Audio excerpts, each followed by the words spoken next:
We are studying our chapter sectors of Indian economy, and our new heading is division of sector as organized and unorganized. तो देखिए हम पढ़ेंगे organise sector किसे कहते हैं और अनऑर्गेनाइज सेक्टर किसे कहते हैं, ठीक है ना. Let us examine another way of classifying activities in the economy.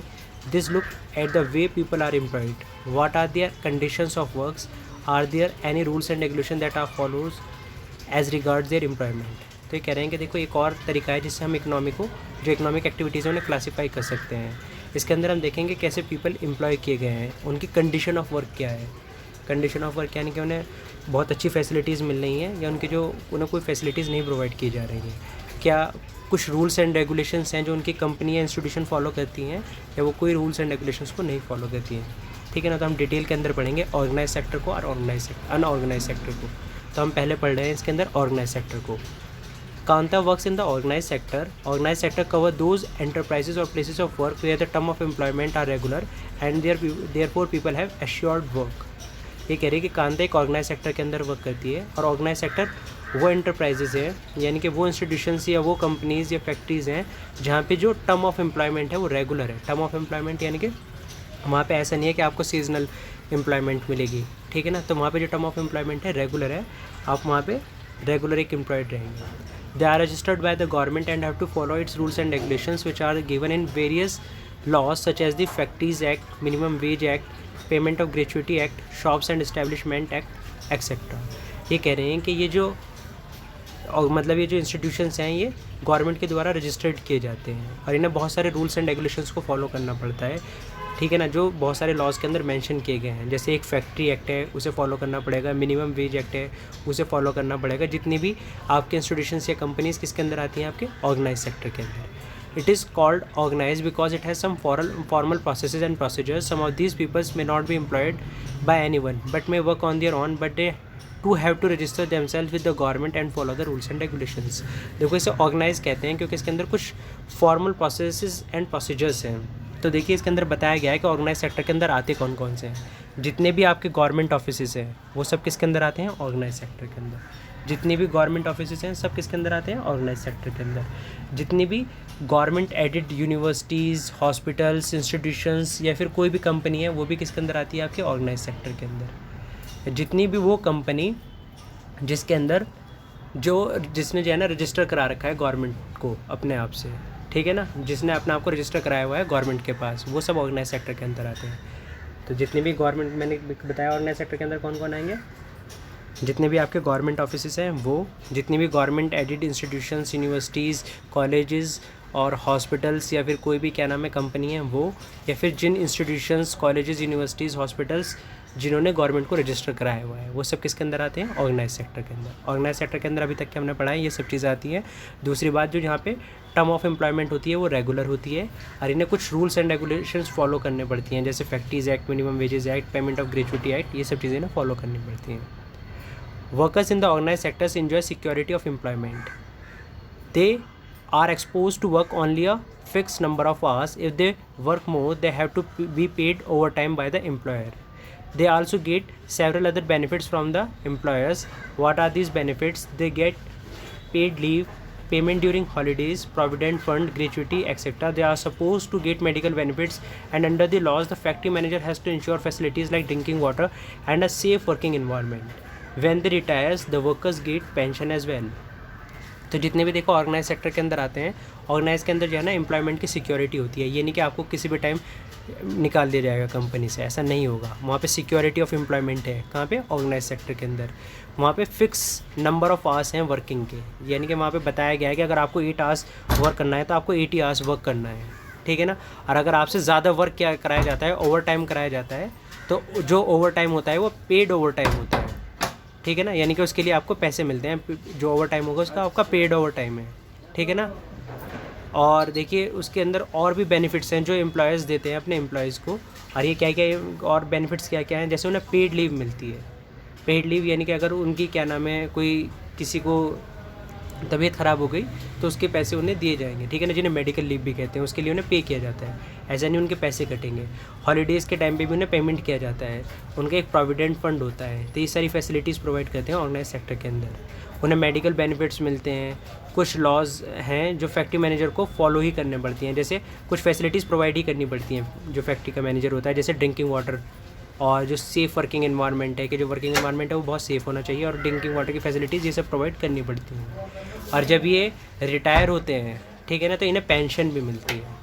तो ये सब चीज़ें आपके किसके अंदर मिलती हैं? ऑर्गेनाइज सेक्टर के अंदर।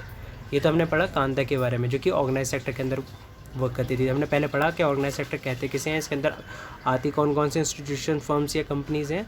उसके बाद हमने पढ़ा कि इसके फ़ायदे क्या क्या हैं, एडवांटेजेस क्या हैं एक ऑर्गेनाइज सेक्टर के अंदर वर्क करने के। अब हम पढ़ेंगे अनऑर्गेनाइज सेक्टर को। In contrast, Kamal works in the unorganized sector. The unorganized sector is characterized by small and scattered units which are largely outside the control of the government. तो देखो ऑर्गेनाइज सेक्टर कमल के बारे में पढ़ रहे हैं जो अनऑर्गेनाइज सेक्टर के अंदर है। तो ऑर्गेनाइज सेक्टर किस मतलब अनऑर्गेनाइज सेक्टर का मतलब क्या है? जो छोटी छोटी सी और स्कैटर्ड यूनिट्स हैं, यानी कि छोटी छोटी सी जो कंपनीज़ हैं और जो outside the control of government है, यानी कि जिस पर गवर्नमेंट का कोई कंट्रोल नहीं है। इन पर गवर्नमेंट का कंट्रोल इस वजह से नहीं होता क्योंकि ये गवर्नमेंट के द्वारा रजिस्टर्ड नहीं होती है, ठीक है ना। वो सारी किसके अंदर आती हैं? अनऑर्गेनाइज सेक्टर के अंदर। There are rules and regulation but they are not followed. Jobs here are low paid and often not regular. देखो यहाँ पे रूल्स एंड रेगुलेशंस होते हैं लेकिन उन्हें फॉलो नहीं किया जाता है। जो मैनेजर होते हैं वो अपने हिसाब से रूल्स एंड रेगुलेशन को फॉलो करते हैं। जॉब्स जो है यहाँ पे बहुत ज़्यादा लो पेड होती हैं और इरेगुलर होती है, यानी कि ये नहीं कि आपको पूरे मतलब जब तक कि आपको यहाँ पे सिक्योरिटी नहीं होती एम्प्लॉयमेंट की। There is no provision for overtime, paid leave, holiday, leave due to sickness etcetera. Employment is not secure. People can be asked to leave without any reasons. When there is less work, such as during some seasons, some people may be asked to leave. A lot also depends on the whims of the employer. This sector includes a large number of people who are employed on their own doing small job, such as selling on the street or doing repair work. Similarly, farmers working on their own and hire laborers as and when they require. तो देखो यहाँ पे कोई provision नहीं है over time के लिए। देखो ऑर्गेनाइज सेक्टर में तो ओवर टाइम के लिए पे किया जाता था, लेकिन यहाँ पे पे नहीं किया जाता है। ना यहाँ पे कोई पेड लीव है, यानी कि अगर आप छुट्टी करेंगे तो उसके आपके पैसे कटेंगे। ना यहाँ पे कोई हॉलीडे लीव है, ना यहाँ पे लीव मिलती है सिकनेस के लिए। यहाँ पे जो एम्प्लॉयमेंट है वो भी सिक्योर नहीं है। कभी भी आपको जो मैनेजर है वो आपको कह सकता है बिना किसी रीज़न के आप छोड़ दीजिए कंपनी को, ठीक है ना। और जब कम काम होता है किसी सीज़न के अंदर तो बहुत सारे पीपल से ये कह दिया जाता है कि आप जॉब छोड़ दीजिए, हम आपकी नीड नहीं है, ठीक है ना। तो ज़्यादातर लोग जो हैं किसकी डिज़ायर पे डिपेंड करते हैं? जो एम्प्लॉयर है, जो मैनेजर है उसके ऊपर, विम के ऊपर, यानी कि उसकी डिज़ायर के ऊपर डिपेंड करती हैं उनकी जॉब जो है। और इसके अंदर आती कौन कौन सी हैं? जैसे मैंने बताया कि जो स्मॉल जॉब्स कर रहे हैं, जैसे किसी अनऑर्गेनाइज सेक्टर के अंदर छोटी छोटी सी जो इंडस्ट्रीज़ होती हैं, या कोई छोटा सा अपना कोई बिज़नेस कर रहा है, कोई स्ट्रीट पे वर्क कर रहा है, कोई रिपेयरिंग वर्क कर रहा है, कोई फार्मर है जो किसी के लैंड पे वर्क कर रहा है, ये सब अनऑर्गेनाइज सेक्टर के अंदर आते हैं आपके। अब देखिए how to protect in the unorganised sector. पहले तो देखिए आपसे क्वेश्चन पूछा जाएगा इन दोनों पैराग्राफ से, what is the difference between organised and unorganised sector, ठीक है ना। तो आपसे डिफरेंस कराया जाएगा ऑर्गेनाइज एंड अनऑर्गेनाइज सेक्टर के बीच में। तो आपको ये क्वेश्चन प्रिपेयर करना है। अभी देखिए how to protect workers in the unorganised sector. के अनऑर्गेनाइज सेक्टर के अंदर हम वर्कर को कैसे प्रोटेक्ट कर सकते हैं, पहले देखेंगे इसके अंदर आते कौन कौन है और ये देखेंगे कि किस तरह उन्हें प्रोटेक्ट कर सकते हैं। The organized sectors offers jobs that are most sought after, but the employment opportunities in the organized sector have been expanding very slowly. It is also common to find many organized sector enterprises in the unorganized sector. They adopt such strategies to evade taxes and refuse to follow laws that protect laborers. As a result, a large number of workers are forced to enter the unorganized sector jobs, which pay a very low salary. They are often exploited and not paid a fair wage. Their earnings are low and not regular. These jobs are not secure and have no other benefits. तो देखो organise sector के अंदर वो jobs आती हैं जो सबके द्वारा सॉर्ट आउटर का मतलब होता है जिसके लिए सब क्रेव करते हैं, यानी कि सब चाहते हैं कि हमें ऑर्गेनाइज सेक्टर के अंदर जॉब मिले। हर सब कोई चाहता है कि हम गवर्नमेंट ऑफिस के अंदर वर्क करें या ऐसी ऑर्गेनाइजेशन के अंदर वर्क करें जहाँ पे हमारे क्या नाम है पेड लीव मिलें, मेडिकल लीव मिलें, साथ साथ हमें पेंशन मिले और क्या नाम है फिक्स आवर्स ऑफ वर्किंग हो और जो ओवर टाइम है उसके लिए हमें पेमेंट मिले। तो हर कोई ऑर्गेनाइज सेक्टर के अंदर वर्क करना चाहता है, लेकिन जो एम्प्लॉयमेंट अपॉर्चुनिटीज़ हैं ऑर्गेनाइज सेक्टर के अंदर वो बहुत स्लोली ग्रो कर रही हैं, यानी कि ऑर्गेनाइज सेक्टर के अंदर बहुत कम जो है ना जॉब्स आती हैं। नियरली 2 से 5% जॉब्स जो हैं वो आपके ऑर्गेनाइज सेक्टर के अंदर आती हैं, ठीक है।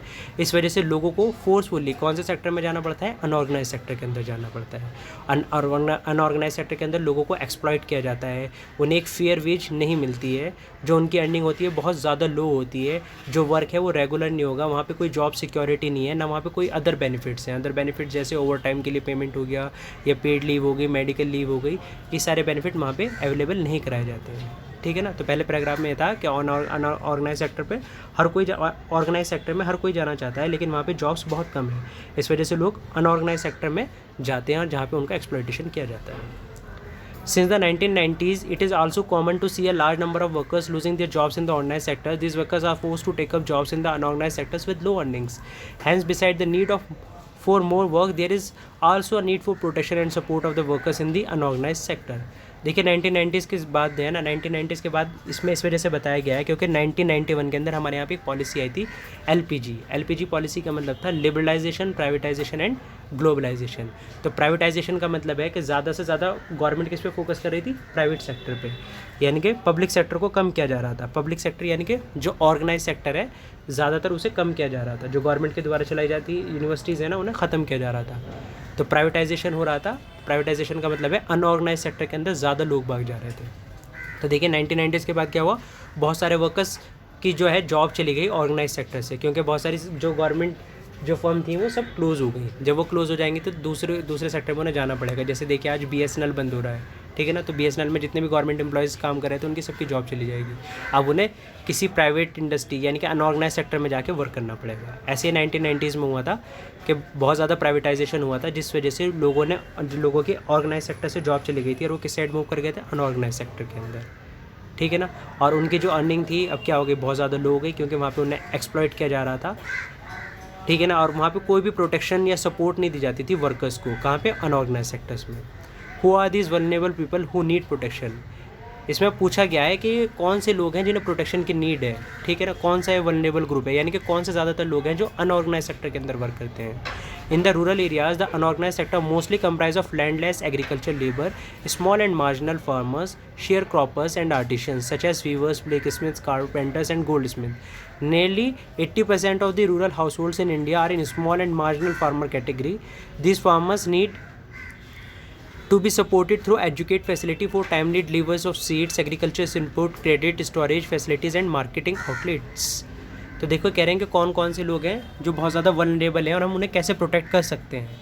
तो रूरल एरियाज़ यानी कि गाँव के अंदर कौन से ऐसे लोग हैं जो अनऑर्गेनाइज सेक्टर के अंदर आते हैं, तो लैंडलेस एग्रीकल्चर लेबर, यानी कि जिन फार्मर्स के पास अपना लैंड नहीं है वो दूसरों के लैंड पे जाके वर्क करते हैं। या फिर small and marginal farmers, small and marginal farmer यानी कि जो बहुत छोटे छोटे से किसान हैं जिनके पास बहुत कम प्लॉट ऑफ लैंड है, ठीक है ना। और ऐसे हमारे इंडिया के अंदर 80% फार्मर्स जो हैं वो स्मॉल एंड मार्जिनल फार्मर्स हैं, ठीक है। और कौन कौन मिलेंगे आपको, शेयर क्रॉपर्स हैं, वीवर्स हैं, ब्लैक स्मिथ्स हैं, कारपेंटर्स हैं, ये सब वल्नरेबल पीपल हैं, ठीक है ना। सब के सब अनऑर्गेनाइज सेक्टर के अंदर वर्क करते हैं और इन्हें सपोर्ट की, ये जो फार्मर्स हैं ना, हम सपोर्ट की नीड है। तो हम इन्हें कैसे प्रोटेक्ट कर सकते हैं अनऑर्गेनाइज सेक्टर के अंदर, हम इन्हें कुछ फैसिलिटीज़ प्रोवाइड करके सपोर्ट कर सकते हैं। जैसे हम इन्हें सीड्स प्रोवाइड करें, एग्रीकल्चर इनपुट प्रोवाइड करें, क्रेडिट प्रोवाइड करें, क्रेडिट यानी कि लोन वगैरह प्रोवाइड करें इन्हें, एग्रीकल्चर इनपुट यानी कि जो एग्रीकल्चर में यूज़ होने वाली चीज़ें हैं, जैसे टूल्स हो गए, एग्रीकल्चर टूल्स हो गए, ठीक है ना, ये सब चीज़ें प्रोवाइड करें। स्टोरेज फैसिलिटीज़ प्रोवाइड करें जिससे वो अपने जो प्रोडक्शन हुआ है उसे स्टोर करके रख सकें और जब मार्केट में उस चीज़ के प्राइस हाई हो जाएं तब उसे वो सोल्ड आउट कर सकें। और मार्केटिंग आउटलेट्स, इन सब चीज़ों की हमें उन्हें फैसिलिटीज़ प्रोवाइड करनी पड़ेगी। समझ में आया कि रूरल एरियाज़ के अंदर कौन कौन से लोग हैं जो बहुत ज़्यादा वल्नरेबल हैं अनऑर्गेनाइज सेक्टर के अंदर, और हम उन्हें कैसे प्रोटेक्ट कर सकते हैं। अब अर्बन एरियाज़ की बात। In the urban areas unorganised sector comprises mainly of workers in small scale industries, casual workers in construction, trade and transport etc., and those who work as street vendors, head lot workers, garment makers, rag pickers. Small scale industries also needs government support for procuring raw material and marketing of output. The casual workers in both rural and urban areas need to be protected. ये कह रहे हैं देखो urban areas के अंदर कौन से हैं जो अनऑर्गेनाइज सेक्टर के अंदर आते हैं, जो स्मॉल स्केल इंडस्ट्रीज़ के अंदर वर्कर्स हैं वो अनऑर्गेनाइज सेक्टर के अंदर आते हैं। कैजुअल वर्कर्स जो हैं जो कंस्ट्रक्शन के अंदर हैं, यानी कि जो डेली वेज वर्कर्स हैं जो कंस्ट्रक्शन का काम करते हैं, मेसन वगैरह, ये भी बेचारे अनऑर्गेनाइज सेक्टर के अंदर आते हैं। जो ट्रेड करते हैं, ट्रांसपोर्ट के अंदर इन्वॉल्व हैं, वेंडर्स हैं जो ठेले लेके फिरते हैं या जो हेड के ऊपर अपना लोड को लेके जाते हैं, वो सब किसके अंदर आते हैं, आपके अनऑर्गेनाइज सेक्टर के अंदर आते हैं। तो देखो स्मॉल स्केल, ये तो सब आते हैं आपके अर्बन एरियाज़ के अंदर, अनऑर्गेनाइज सेक्टर के अंदर। अब हम इन्हें प्रोटेक्ट कैसे करते हैं, प्रोटेक्ट कैसे कर सकते हैं? देखो स्मॉल स्केल इंडस्ट्रीज़ को गवर्नमेंट की सपोर्ट की नीड है, गवर्नमेंट उन्हें क्रेडिट प्रोवाइड करे, रॉ मटेरियल प्रोवाइड करे, तो वो क्या कर सकते हैं, अपने प्रोडक्शन को इंक्रीज़ कर सकते हैं, और उनके पास पैसे होंगे तो वो अपने एम्प्लॉयज़ को भी अच्छे पैसे दे सकते हैं। और जो कैजुअल वर्कर्स हैं, चाहे वो रूरल एरियाज़ में हो और अर्बन एरियाज़ में हो, उनको प्रोटेक्शन की बहुत ज़्यादा नीड है। अब पढ़ेंगे, we also find that majority of the workers from schedule caste, tribes and backward communities find themselves in the unorganised sector.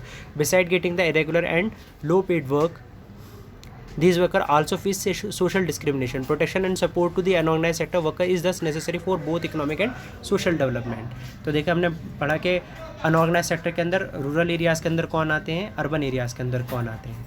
अब देखो इन्होंने कास्ट के बेसिस पे बता रखा है कि अनऑर्गेनाइज सेक्टर और ऑर्गेनाइज सेक्टर के अंदर कौन आते हैं। तो देखिए अनऑर्गेनाइज सेक्टर के अंदर आते हैं शेड्यूल कास्ट के लोग, शेड्यूल ट्राइब के लोग, या अदर बैकवर्ड कम्युनिटीज़ जो हैं वो सब किसके अंदर आते हैं, आपके अनऑर्गेनाइज सेक्टर के अंदर आते हैं। देखो अभी ने वहाँ पे अनऑर्गेनाइज सेक्टर के अंदर एक तो बहुत ज़्यादा लो पेड वर्क मिलता है, यानी कि इनकी सैलरी बहुत ज़्यादा लो होती है, इन्हें बहुत सारे इनका एक्सप्लॉइटेशन किया जाता है, और साथ ही साथ इन्हें सोशली डिस्क्रिमिनेट भी किया जाता है। ठीक है ना, इनका सोशल डिस्क्रिमिनेशन किया जाता है, यानी कि इनके साथ अनटचेबिलिटी भी प्रैक्टिस की जाती है, जो शेड्यूल कास्ट, शेड्यूल ट्राइब के लोग होते हैं। ठीक है ना, तो इनके साथ सोशल डिस्क्रिमिनेशन होता है। तो प्रोटेक्शन और सपोर्ट की ज़रूरत है अनऑर्गेनाइज सेक्टर के वर्कर्स को, ना सिर्फ इकोनॉमिक लिहाज से बल्कि सोशल डेवलपमेंट के हिसाब से भी। सो हम कह सकते हैं the workers of the unorganised sectors are required both economic and social support. जो अनऑर्गेनाइज सेक्टर के वर्कर्स हैं उन्हें इकोनॉमिक और सोशल सपोर्ट दोनों की ही नीड है। अब देखिए हमने पढ़ा अभी कि कैसे हमने सेक्टर्स को डिवाइड किया था, एक तो ऑर्गेनाइज सेक्टर और एक अनऑर्गेनाइज सेक्टर। फिर हमने पढ़ा कि कहाँ पे अनऑर्गेनाइज सेक्टर के अंदर कौन कौन से वर्कर काम करते हैं, उन्हें कैसे प्रोटेक्ट कर सकते हैं। ठीक है ना, फिर कास्ट के बेसिस पे भी हमने देखा कि कैसे कैसे अनऑर्गेनाइज सेक्टर के अंदर वर्कर्स काम करते हैं। अब देखिए sectors in terms of ownership, public and private sectors, यानी कि मालिक कौन है उसके बेसिस पे भी सेक्टर्स को क्लासीफाई किया गया है।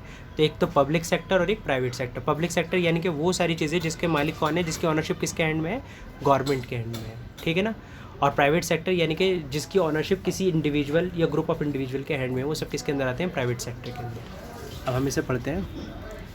Another way of classifying economic activities into sectors could be on the basis of who owns assets and is responsible for the delivery of services.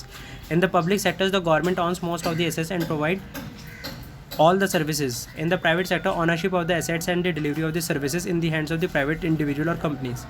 Railways or post office is an example of private sectors, whereas companies like Tata and Iron Steel Company Limited, TISCO, or Reliance Industries Limited are privately owned. तो देखो हम एक और तरह से economic sectors को classify कर सकते हैं, एक प्राइवेट और एक पब्लिक। तो जहाँ पे ऑनरशिप जो है ना एसेट्स की और जो रेस्पॉन्सिबिलिटी है डिलीवरी ऑफ सर्विसेज की वो गवर्नमेंट के हाथ में हो, तो ऐसे सेक्टर को हम कहते हैं पब्लिक सेक्टर। यानी कि where the government owns most of the assets and provides all the services is called private sector. यानी कि पब्लिक सेक्टर के अंदर जितने भी एसेट होंगे, यानी कि जितनी भी प्रॉपर्टी होगी या कैपिटल होगा, पैसा होगा, वो किसके हाथ में होगा, गवर्नमेंट के हाथ में। और जो रेस्पॉन्सिबिलिटी होगी सर्विस प्रोवाइड करने की, वो भी किसके हाथ में होगी, गवर्नमेंट के हाथ में। तो ऐसे सेक्टर को हम कहते हैं पब्लिक सेक्टर। और पब्लिक सेक्टर के अंदर आते हैं आपके जैसे रेलवे हो गया, ये पब्लिक सेक्टर के अंदर आता है। पोस्ट ऑफिस जो है ये भी किसका एग्जाम्पल है, आपका पब्लिक सेक्टर का। और प्राइवेट सेक्टर वो है जहाँ पे जो एसेट्स हैं, जो ऑनरशिप है एसेट्स की, यानी कि प्राइवेट की प्रॉपर्टी की और आपकी क्या नाम है कैपिटल की जो ऑनरशिप है वो किसके हाथ में होगी, किसी इंडिविजुअल के हाथ में होगी या ग्रुप ऑफ इंडिविजुअल के हाथ में होगी। और सर्विसेज को डिलीवर करने की रेस्पॉन्सिबिलिटी इंडिविजुअल या ग्रुप ऑफ इंडिविजुअल के हाथ में होगी। ऐसे सेक्टर को हम कहते हैं प्राइवेट सेक्टर। तो हम कह सकते हैं in the private sector ownership of assets and delivery of services is in the hand of private individual और कंपनीज। और इस प्राइवेट सेक्टर के एग्जाम्पल हैं आपके जैसे Tata iron and steel company limited, Reliance industries limited. I hope you have understood what is private sector and what is public sector. Activities in the private sectors are guided by the motive to earn profits. To get such services, we have to pay money to these individual and companies. The purpose of the public sector is not just to earn profits. Government raise money through taxes and other ways to meet expenses on the services rendered by it. Modern day government spend on a whole range of activities. What are these activities? Why do government spend on such activities? Let us find out. तो देखो private sector का जो motive होता है, यानी कि जो M होता है, गोल होता है, प्राइवेट सेक्टर का वो होता है बस टू मैक्सिमाइज इट्स प्रॉफिट, यानी कि ज़्यादा से ज़्यादा प्रॉफिट को अर्न करना ही क्या होता है, प्राइवेट सेक्टर का मोटिव होता है। अब देखो प्राइवेट सेक्टर के अंदर हम जो भी सर्विस लेना चाहते हैं उसके लिए हमें मनी पे करनी पड़ती है, तो इंडिविजुअल को या फिर उस कंपनी के जो ऑनर है उसे। ऑन दी अदर हैंड अगर हम देखें, जो गवर्नमेंट है उसका जो एम होता है वो प्रॉफिट को अर्न करना नहीं है, बल्कि उसका अर्न होता है वेलफेयर ऑफ द सोसाइटी, यानी कि जो सोसाइटी है उसका वेलफेयर करना। और गवर्नमेंट जो है ना बहुत सारी चीज़ें सब्सिडी, जैसे आपने सुना होगा, सब्सिडाइज करके देती है रेट को, यानी कि जिसकी जितनी उसकी कीमत है उससे कम पे देती है आपको। जैसे आप देखिए रेलवे का टिकट कितने का है, 10 रुपये का, लेकिन अब देखिए बहुत सारी रेलवे जो है ना बिक चुकी हैं, ठीक है ना। आप देखिए उसके टिकट जो है ना बहुत ज़्यादा हाई होंगे, ठीक है ना। बहुत सारी ऐसी चीज़ें हैं, जैसे आप देख सकते हैं गवर्नमेंट स्कूल के अंदर फ़ीस बिल्कुल ज़ीरो है, या फिर गवर्नमेंट कॉलेजेस के अंदर देखिए फ़ीस जो है ना बहुत कम है, जबकि आप private schools and private colleges के अंदर देखेंगे तो फ़ीस बहुत ज़्यादा है। ऐसे ही देखेंगे आप गवर्नमेंट हॉस्पिटल के अंदर जो ट्रीटमेंट के लिए पैसे लिए जाते हैं वो बहुत कम लिए जाते हैं, जबकि प्राइवेट हॉस्पिटल में बहुत ज़्यादा लिए जाते हैं। तो गवर्नमेंट का मतलब ये, गवर्नमेंट का मोटिव अपने प्रॉफिट को मैक्सिमाइज़ करना नहीं है, बल्कि वेलफेयर ऑफ सोसाइटी ही इसका क्या है, मोटिव। और ये गवर्नमेंट के पास पैसे कहाँ से आते हैं इतने सारे, गवर्नमेंट जो है ना जो अमीर लोग हैं उन पे टैक्स लगाती है और उनसे वो पैसे को क्या करती है, उस रिवेन्यू को जनरेट करती है और इन एक्सपेंसेस को मीट करती है जो वो खर्च करती है लोगों के वेलफेयर के लिए। तो देखते हैं कि कौन कौन सी ऐसी सर्विसेज हैं जो गवर्नमेंट हमें प्रोवाइड करती है और क्यों गवर्नमेंट इस तरह की सर्विसेज पे पैसे खर्च करती है जो वेलफेयर के लिए हैं लोगों के, ठीक है ना। There are several things needed by the society as a whole, but which the private sector will not provide at a reasonable cost. Why? Some of these need spending large sum of money, which is beyond the capacity of the private sector. Also, collecting money from thousands of people who use this facility is not easy.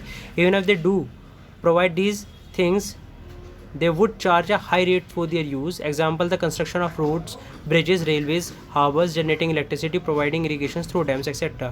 Thus, government have to undertake such heavy spending and ensure that these facilities are available for everyone. तो देखो इसका पहला reason तो ये है कि government क्यों मतलब वेलफेयर ऑफ द सोसाइटी के लिए इतने ज़्यादा पैसे खर्च करती है। तो बहुत सारे देखो प्राइवेट सेक्टर्स जो है ना, बहुत सारी चीज़ें ऐसी हैं जो सोसाइटी को सबको चाहिए सोसाइटी के अंदर, लेकिन प्राइवेट सेक्टर है वो ना प्रोवाइड नहीं कर सकता एक रीज़नेबल कॉस्ट पे, यानी कि एक रीज़नेबल कॉस्ट पे प्राइवेट सेक्टर ऐसी चीज़ों को प्रोवाइड नहीं कर सकता है। और क्यों नहीं कर सकता है, क्योंकि इसके अंदर देखिए बहुत सारा मनी की नीड पड़ती है, लार्ज अमाउंट ऑफ मनी चाहिए होती है, ठीक है ना, जो कि प्राइवेट सेक्टर की कैपेसिटी के बियॉन्ड है, यानी कि प्राइवेट सेक्टर के पास इतने पैसे नहीं होते कि वो इतने ज़्यादा पैसे खर्च कर सके। दूसरी बात, इतने सारे लोगों से पैसे कलेक्ट करना भी ये एक ईजी टास्क नहीं है, बहुत डिफ़िकल्ट है, ठीक है ना। लेकिन अगर मान लें कि गवर्नमेंट जो प्राइवेट सेक्टर है वो इतने सारे पैसे खर्च भी कर दे और वो इतने सारे लोगों से पैसे कलेक्ट करने की रेस्पॉन्सिबिलिटी भी अपने ऊपर ले ले, तो वो क्या करेंगे, बहुत ज़्यादा रेट लेंगे उन सब चीज़ों का। जैसे इसके अंदर दे रखे हैं, एग्जांपल्स दिए हैं, अगर देखो रोड्स हैं, ब्रिजेज़ हैं, रेलवेज़ हैं, हार्बर्स हैं, जेनेटिक इलेक्ट्रिसिटी हैं, ये सब चीज़ें अगर कोई प्राइवेट कंपनी बनाए तो उसके लिए बहुत ज़्यादा चार्ज करेगी, जबकि गवर्नमेंट इतना चार्ज नहीं करती है। जैसे आपके यहाँ पे देखिए बिल्कुल करंट एग्जांपल है, देवबंद का जो हाईवे है उस पर टोल टैक्स जो है बहुत ज़्यादा हाई है। क्यों? क्योंकि वो प्राइवेट लिमिटेड है, एक प्राइवेट कंपनी ने बनाया हुआ है, इस वजह से उस पर जो टोल टैक्स है वो बहुत ज़्यादा हाई है। ऐसे ही जैसे आप ये देख सकते हैं कि इलेक्ट्रिसिटी कुछ प्राइवेट कंपनीज़ के द्वारा भी प्रोवाइड की जाती है और गवर्नमेंट कंपनीज़ के द्वारा भी प्रोवाइड की जाती है। जो प्राइवेट कंपनीज़ प्रोवाइड करती हैं इलेक्ट्रिसिटी वो बहुत ज़्यादा जो है ना रेट चार्ज करती है उसके लिए, ठीक है। There are some activities which the government has to support. The private sector may not continue their production or business unless government increases it. For example, selling electricity at the cost of generation may push up the cost of production of goods in many industries. Many units, especially small scale units, might have to shut down. Government here steps in by producing and supplying electricity at rates which these industries can afford. Government has to bear part of the cost. देखिए बहुत सारी चीज़ें ऐसी हैं जहाँ पे government को ही उस सेक्टर के अंदर इन्वॉल्व होना पड़ता है। जैसे देखिए इलेक्ट्रिसिटी, अगर देखिए प्राइवेट सेक्टर को दे दी जाए इलेक्ट्रिसिटी, अभी देखिए बहुत सारी इलेक्ट्रिसिटी की मतलब कंपनीज़ हैं जो प्राइवेट कंपनीज़ ऑन करती हैं, लेकिन ज़्यादातर किसके हाथ में आज भी गवर्नमेंट के हाथ में है। लेकिन अगर गवर्नमेंट हट जाए, सारी की सारी इलेक्ट्रिसिटी पे कंट्रोल प्राइवेट का आ जाए, तो वो क्या करेंगे, बहुत ज़्यादा पैसे लेंगे फैक्ट्रीज़ से भी, कंपनीज़ से भी। अब देखिए फैक्ट्रीज़ और कंपनीज से ज़्यादा पैसे लेंगे तो फैक्ट्रीज़ के अंदर जो भी चीज़ प्रोड्यूस हो रही होगी, कोई टॉय प्रोड्यूस हो रहा होगा या कोई चिप्स प्रोड्यूस हो रहे होंगे या कोई शर्ट, कोई भी चीज़ गारमेंट्स का कोई प्रोडक्ट प्रोड्यूस हो रहा होगा, तो उसके पैसे भी क्या करेंगे, वो हाई हो जाएंगे। तो यानी कि हिंदुस्तान में मिलने वाली हर चीज़ महंगी हो जाएगी अगर इलेक्ट्रिसिटी किसके पास चल जाए, प्राइवेट कंपनीज़ की, क्योंकि वो क्या करेंगे, बहुत ज़्यादा पैसे लेंगे। इलेक्ट्रिसिटी बिल जो है उनका बहुत ज़्यादा हाई आएगा और इस वजह से वो क्या करेंगे, बहुत ज़्यादा महंगी कर देंगे सारे प्रोडक्ट को, चाहे वो आपकी कोई भी चीज़ हो। इस वजह से गवर्नमेंट क्या करती है, जो इलेक्ट्रिसिटी है वो एक सब्सिडाइज रेट पे प्रोवाइड करती है फैक्ट्रीज़ को भी और हाउस होल्ड्स के अंदर भी। अब देखिए इसकी वजह से गवर्नमेंट के ऊपर बहुत ज़्यादा क्या आता है, बहुत ज़्यादा बर्डन आ जाता है, ठीक है ना। लेकिन उस बर्डन को मीट करने के लिए गवर्नमेंट क्या करती है, टैक्स लेती है लोगों से। और बहुत सारी देखिए, अगर इतने ज़्यादा प्राइवेट कंपनीज़ आ गई ना इलेक्ट्रिसिटी के अंदर, तो बहुत सारी जो स्मॉल स्केल इंडस्ट्रीज़ हैं वो तो बंद ही हो जाएंगी, क्योंकि उनके पास इतने पैसे ही नहीं कि वो इतना ज़्यादा बिल पे कर पाएँ। Similarly, the government in India buy wheat and rice from farmers at a fair price. Thus, it stores in its godowns and sell it at a lower price to consumers through ration shops. We have read about this in the chapter on food security in class 9th. The government has to bear some of the cost. In this way, the government support both farmers and consumers. जैसे हमने देखिए food security के अंदर पढ़ा था कि government जो है MSP पे वीट एंड राइस को बाय करती है, किससे, फार्मर्स से, मिनिमम सपोर्ट प्राइस पे, यानी कि वो बहुत अच्छे पैसे देती है फार्मर्स को वीट एंड राइस के लिए। और बाद में राशन शॉप के थ्रू उन्हें बहुत कम प्राइसेस पे किसे बेच देती है, सब्सिडाइज प्राइसेस पे किसे बेच देती है, जो पुअर सेक्शन है सोसाइटी का उसे, जो poor state of the society है उसे बहुत ही सब्सिडाइज रेट पे बेच देती है। तो देखो इसमें नुकसान किसका हो रहा है, गवर्नमेंट का, क्योंकि देखो फार्मर्स से महंगे पैसों में वीट एंड राइस ले रहे हैं और सस्ते में किसे बेच रहे हैं, गरीब लोगों को बेच रहे हैं। तो इसमें फ़ायदा किसका हो रहा है, फार्मर्स का और जो poor state of the society है उसका। लेकिन नुकसान किसका हो रहा है इसके अंदर, गवर्नमेंट का। और गवर्नमेंट इन सब चीज़ों का एक्सपेंस को कैसे मीट करती है, टैक्सेस के थ्रू। There are large number of activities which are the primary responsible of the government, primary responsibility of the government. The government must spend on these. Providing health and education facilities for all is one example. We have discussed some of these issues in the first chapter. Running proper schools and providing quality education, particularly elementary education, is the duty of the government. India's size of literate population is one of the largest in the world. तो देखो कुछ ऐसे हैं जो primary, मतलब जो government की responsibility है कि बेसिक फैसिलिटीज़ के अंदर आती हैं ये सब चीज़ें, कि गवर्नमेंट को ये प्रोवाइड करनी है। और ये कौन सी हैं बेसिक फैसिलिटीज़ के अंदर आने वाली चीज़ें, जैसे आपकी हेल्थ एंड एजुकेशन। तो देखो हेल्थ एंड एजुकेशन प्रोवाइड करना ये हर गवर्नमेंट के लिए बहुत ज़्यादा इम्पॉर्टेंट है। तो देखो प्रॉपर स्कूल्स रन कराने के लिए, क्वालिटी एजुकेशन प्रोवाइड कराने के लिए, एलिमेंट्री एजुकेशन प्रोवाइड कराने के लिए किसकी सारी की सारी रिस्पॉन्सिबिलिटी किसकी है, गवर्नमेंट की है। जब गवर्नमेंट इन सब चीज़ों को प्रोवाइड करेगी तो उसके बहुत ज़्यादा एक्सपेंसेस भी होंगे, और उन एक्सपेंसेस को मीट करने के लिए गवर्नमेंट कहाँ से पैसे जनरेट करती है, टैक्सेस से। Similarly, we know that nearly half of India's children are malnourished and a quarter of them are critically ill. We have read about India infant mortality rate. The infant mortality rate of the Odisha 41 or Madhya Pradesh 47 is higher than some of the poorest region of the world. The government also need to pay attention to aspects of human development such as the availability of safe drinking water, housing facilities of the poor, and food and nutrition. It is also the duty of the government to take care of the poorest and most ignored region of the country through increased spending in such areas. तो देखो education पे यूँ भी need है focus करने की, क्योंकि हम जो है ना इंडिया की जो है ना, मतलब ज़्यादातर पॉपुलेशन किसके अंदर आती है, इलिटरेट पॉपुलेशन के अंदर आती है। यानी कि हमारे यहाँ पे जो लिटरेसी रेट है, इलिटरेसी रेट है वो बहुत ज़्यादा हाई है, लिटरेसी रेट कम है और लिटरेसी रेट ज़्यादा हाई है। अब देखो हेल्थ पे भी फोकस करने की गवर्नमेंट को बहुत ज़्यादा नीड है, क्योंकि हमारी हाफ ऑफ इंडिया चिल्ड्रन जो हैं, 50% जो चिल्ड्रन है इंडिया के अंदर वो माल नरिश्ड है। माल नरिश्ड यानी कि उन्हें एक बैलेंस डाइट नहीं मिल पाती है, उन्हें प्रॉपर अमाउंट में न्यूट्रिशंस विटामिन जो मिलने चाहिए वो नहीं मिल पाते हैं, और वो बेचारे क्रिटिकली इल, यानी कि उनकी इसकी वजह से जो उनकी फ़िज़ीक है वो बहुत ज़्यादा, और जो उनकी मतलब सिकनेस है उन्हें आती रहती है, यानी कि बीमार पड़ते रहते हैं। इन्फेंट मोर्टेलिटी रेट देखा जाए तो हमारे यहाँ पे देखो इन्फेंट मोर्टेलिटी रेट जो उड़ीसा और मध्य प्रदेश का है, जो दुनिया के अंदर सबसे गरीब जगहें भी हैं, पूरेस्ट रीजन भी जो हैं, उनका भी उड़ीसा और मध्य प्रदेश से अच्छा इन्फेंट मोर्टेलिटी रेट है। इससे पता चलता है कि हमारे यहाँ का जो हेल्थ स्टेटस है वो बहुत अच्छा नहीं है। तो गवर्नमेंट को इन सब चीज़ों पे फोकस करने की ज़रूरत है, चाहे वो हेल्थ हो चाहे वो एजुकेशन हो। साथ में गवर्नमेंट को जो है ना safe drinking water facilities provide करनी चाहिए, हाउसिंग फैसिलिटीज़ प्रोवाइड करनी चाहिए, एंड जो poor state of the society है उसे फूड एंड न्यूट्रिशन देने चाहिए। ये किसकी रेस्पॉन्सिबिलिटी है, सारी की सारी गवर्नमेंट की, क्योंकि देखो सब चीज़ें बेसिक फैसिलिटीज़ के अंदर आती हैं, जिन्हें हम कहते हैं रोटी, कपड़ा, मकान, शिक्षा और स्वास्थ्य, यानी कि food, shelter, clothing, health and education. ये बेसिक फैसिलिटीज़ हैं, और इन सब चीज़ों को प्रोवाइड करने की रिस्पॉन्सिबिलिटी किसकी होती है, गवर्नमेंट की। अब आपको क्या करना है, सबसे पहले इन सारे जितने भी आपके ये है ना लेक्चर्स मैंने जो आपको डिलीवर किए हैं, इन सबको अच्छे से सुनना है। उसके बाद अपनी NCERT की बुक से गो थ्रू होना है, और उसके बाद ये सारे जितने भी क्वेश्चंस इसके अंदर गिवन है इन्हें अटैम्प्ट करने हैं। ठीक है, that's all for today, thank you.